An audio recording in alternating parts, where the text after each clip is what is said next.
हम सबसे पहले अफगानिस्तान के एक क्लेम की तरफ आते हैं। अफगान हमेशा ये कहते हैं और अमीर मुत्तकी ने इंडिया के अंदर भी खड़े होकर ये कहा था कि आज तक कोई शख्स कोई कौम अफगानिस्तान को फतह नहीं कर सकी। पहली बात तो ये है कि ये क्लेम 100% गलत है, क्योंकि हर मर्तबा अफगानिस्तान फतह हुआ है। इवन आप अगर उन जो ट्राइब्स जब मॉस्को से या रशिया से निकले थे तो आप वो वक्त देख लें, उस वक्त भी वो लोग आए और पूरा अफगानिस्तान उन्होंने ताराज कर दिया और फिर अफगानिस्तान के ऊपर तवील अरसा उनका कब्जा रहा था।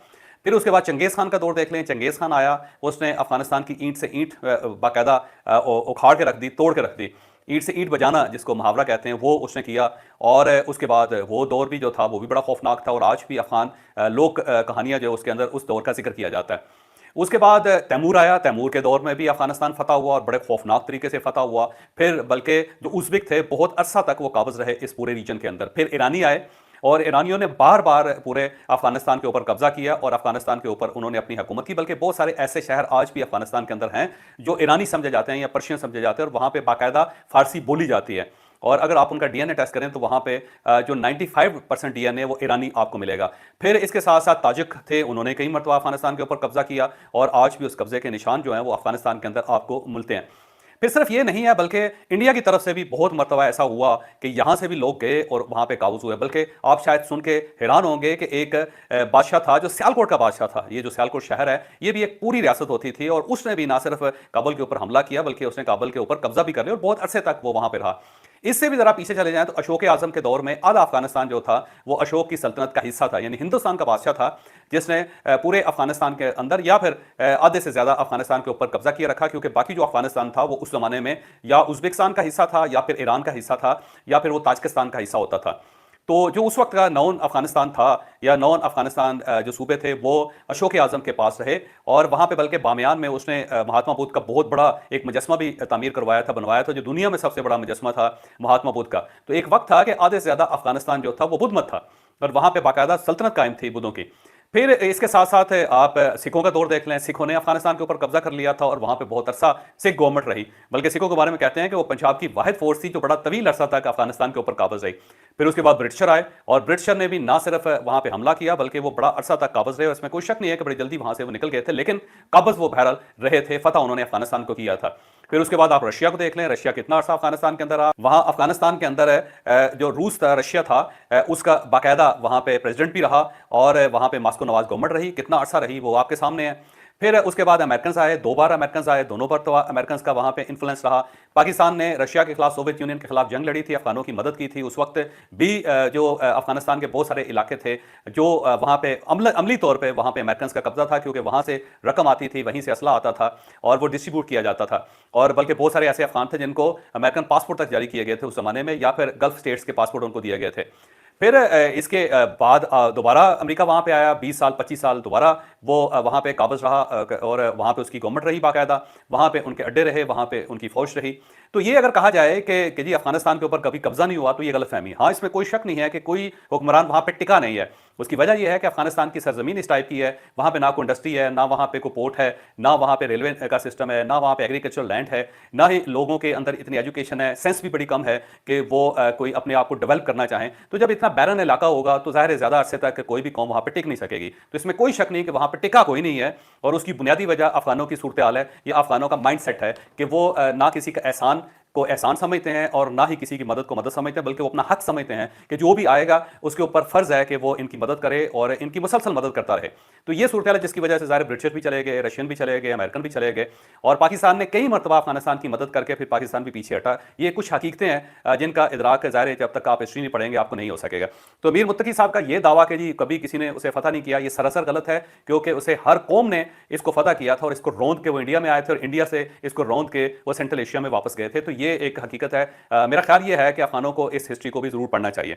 अब ये जो जंग है ज़ाहिर कल रात से चल रही है और इस जंग का आगाज तालिबान ने किया था और इसकी शह जो थी वो इंडिया ने दी। और जब अमीर मुत्तकी वहां पे गए तो उन्हें कहा गया तो आप फिक्र ना करें, आप चढ़ जाए पाकिस्तान के ऊपर। जब आप उस साइड से पाकिस्तान पर चढ़ेंगे इस साइड से हम दबाव डालेंगे, पाकिस्तान पिस जाएगा, पाकिस्तान आपके कदमों में गिर जाएगा। और इस झांसे में आके अफगानों ने, ज़ाहिर अफगान गवर्नमेंट, बल्कि अफगानों नहीं बल्कि कहना चाहिए बल्कि अफगानों की तालिबान गवर्नमेंट ने, और वहां पे जो तालिबान गवर्नमेंट काबज है इस वक्त, क्योंकि उसको भी मुकम्मल तौर पे अफगान तस्लीम नहीं कर रहे कि ये हमारी गवर्नमेंट है और ये एक नाफजशुदा गवर्नमेंट है, वहां पे एक हुकूमत इम्पोज की गई है। तो ये इम्पोज हुकूमत जो है उसको अफगान भी कबूल नहीं कर रहे। तो उन्होंने पाकिस्तान के ऊपर हमला कर दिया, 7 मकामात के ऊपर, वो तमाम जो उनके सूबे हैं जो पाकिस्तान की सरहद पे हैं वहां से उन्होंने अटैक किया। और अल्टीमेटली ज़ाहिर है फिर पाकिस्तान ने उसका जवाब दिया। जब पाकिस्तान ने जवाब दिया तो जवाब बड़ा दंतान शिकन था, बड़ा खौफनाक था। और पाकिस्तान का जो जवाब था वो 3 सेक्टर्स में जवाब दिया गया। पहला, वहां जहां से पाकिस्तान के ऊपर हमला किया गया उन पोस्टों के ऊपर पाकिस्तान ने अपने तोपखाने के जरिए बमबारी की और उन पोस्टों के ऊपर उन पोस्टों को मुकम्मल तौर पर तबाह भी कर दिया और साथ साथ उनके ऊपर कब्जा भी कर लिया। और दूसरा, वो तमाम कैंप्स जहां पे टीटीपी के लोगों को ट्रेनिंग दी जाती थी या जहां पे अफगानों को ट्रेनिंग दी जाती थी कि वो पाकिस्तान के ऊपर हमला करें, उसके ऊपर भी पाकिस्तान ने स्ट्राइक की और उनको भी मुकम्मल तौर पर तबाह बर्बाद कर दिया। और फिर वो ठिकाने जो दाइश के ठिकाने हैं जहां से दाइश को ट्रेन करके पाकिस्तान और सेंट्रल एशिया और फिर अरब मुल्कों के अंदर और फिर वेस्टर्न कंट्रीज के अंदर भिजवाया जाता था, उनके ऊपर भी पाकिस्तान ने स्ट्राइक की। और ये जो स्ट्राइक्स थी, जो कैंप्स के ऊपर की गई, ये एयर स्ट्राइक्स थी और पाकिस्तान के फाइटर जेट्स उसके अंदर इस्तेमाल हुए और ड्रोन्स भी उसके अंदर इस्तेमाल किए गए। तो बहरहाल रात के वक्त जब पाकिस्तान का हमला भरपूर तरीके से हुआ तो अफगानों की तरफ से सीज फायर का ऐलान कर दिया गया था और ये कहा गया था कि हम आगे नहीं बढ़ते, आप भी आगे ना बढ़े, आप पीछे हट जाएं। लेकिन पाकिस्तान ने कहा कि नहीं, अब आपने हमें छेड़ दिया है तो अब हम उन तमाम कैंप्स को तबाह करके रहेंगे जहां से पाकिस्तान को कमजोर करने की कोशिशें की जाती हैं। तो पाकिस्तान ने उस सीज फायर की ऑफर को कबूल नहीं किया और पाकिस्तान इस वक्त तक वहां पे हमले कर रहा है और वहां जो अफगानिस्तान की पोस्ट है उसके ऊपर बाकायदा पाकिस्तान के कब्जा हो चुका है, पाकिस्तान के कब्जे में है। कुछ जो पोस्ट हैं वो मैं आपके सामने रखता जाता हूं। एक तो तोपसर एक पोस्ट है, ये कुरम सेक्टर की तरफ है और पाकिस्तान ने ना सिर्फ इसको पहले तबाह किया बल्कि पाकिस्तान की अफवाज वहां पे दाखिल भी हुई और वहां पे कुछ तालिबान मौजूद थे जिनको बाकायदा हिरासत में ले लिया गया और उसकी बाकायदा वीडियो मौजूद है। और इस सारी पोस्ट को क्लियर करके वहां पे जो माइंस लगाई गई थी उन सबको क्लियर करके इसके ऊपर पाकिस्तान ने कब्जा कर लिया। फिर चित्राल सेक्टर की तरफ अगर जाएं तो वहां पे अफगान तालिबान की एक पोस्ट थी, बेस कैंप था बल्कि इनका, इसको कहते हैं ब्रीकोट। ये ब्रीकोट बेस कैंप जो है ये बहुत बड़ा बेस कैंप है और वहां से भी चित्राल के अंदर लोगों को दाखिल किया जाता था। बल्कि एक वक्त था कि जो टीटीपी के लोग थे वो चित्राल के अंदर दाखिल हो गए थे और बल्कि भमरीत का जो इलाका है जहां पे कैलाश लोग रहते हैं उसके ऊपर बाकायदा कब्जा करने की कोशिश की थी और फिर पाकिस्तान ने इसको छुड़वाया था। तो बहरहाल चित्राल सेक्टर के अंदर जो तालिबान का बेस कैंप है ब्रीकोट, उसको मुकम्मल तौर पे तबाह कर दिया गया और इसके अंदर खारजी लोग रहते थे और खारजी यहीं से पाकिस्तान के अंदर दाखिल भी होते थे और यहाँ पे उनका एक ट्रेनिंग कैंप चल रहा था। इसको भी मुकम्मल तौर पे खत्म करके इस जगह के ऊपर भी पाकिस्तान ने कब्जा कर लिया। इसके साथ साथ स्पेन बोदलिक का सेक्टर है, उसके अंदर असमतुल्लाह करार का एक कैंप था और यहाँ से पाकिस्तान के अंदर यलगार की जाती थी या पाकिस्तान के अंदर फसाद फैलाया जाता था और यहाँ पे भी ख्वारिज को बाकायदा ट्रेनिंग दी जाती थी। और ये बड़े कैंपों के अंदर शुमार होता है टीटीपी के और साथ साथ अफगान जो तालिबान है उनके, और इसको भी मुकम्मल तौर पे तबाह करके इसके ऊपर भी पाकिस्तान काबिज हो गया। इसके साथ साथ एक मनोजोबा एक जगह है, मनोजोबा, ये मैं मदद चाहता हूं क्योंकि ज़ाहिर है मेरे लिए जगह कुछ नहीं है तो मैं उनको शायद सही प्रोनाउंस ना कर सकूं, लेकिन जहां तक मेरा मालूमात है या मेरी मालूमात है इसके मुताबिक इसको मनोजोबा कहते हैं। तो मनोजोबा का कैंप जो है उसका कैंप 2 और कैंप 3 इन दोनों के ऊपर बटालियन हेडक्वार्टर था और जो तालिबान गवर्नमेंट है उसका, तो इसको भी मुकम्मल तौर पे तबाह कर दिया गया और वहां पे भी पाकिस्तान इस वक्त काबज हो चुका है। इसके साथ साथ अफगानों का एक और अशरफ सर पोस्ट है, इस अशरफ सर पोस्ट को भी तबाह करके इसके ऊपर भी पाकिस्तान काबज हो चुका है। यहाँ पे एक और बड़ी दिलचस्प सूरत पैदा हुई कल के जब पाक फौज ने लड़ना शुरू किया, क्योंकि जब यलगार हुई पाकिस्तान के ऊपर हमला हुआ और पाकिस्तान ने जवाब देना जब शुरू किया तो उस वक्त जो पाकिस्तान तहरीक इंसाफ का पुराना ख्याल ये था कि जो अफगान है उनके साथ मुकामी लोग नहीं लड़ेंगे। तो एक बिल्कुल अजीबोगरीब सा रिएक्शन हुआ है कि बाजोड़ के अंदर से लोग बाहर निकले, उन्होंने मस्जिदों के अंदर ऐलान किया कि हमारे इलाके के ऊपर अफगानों ने हमला किया है, तालिबान ने हमला किया है, तो हम खुद पाक फौज के साथ खड़े होकर इसका मुकाबला करेंगे।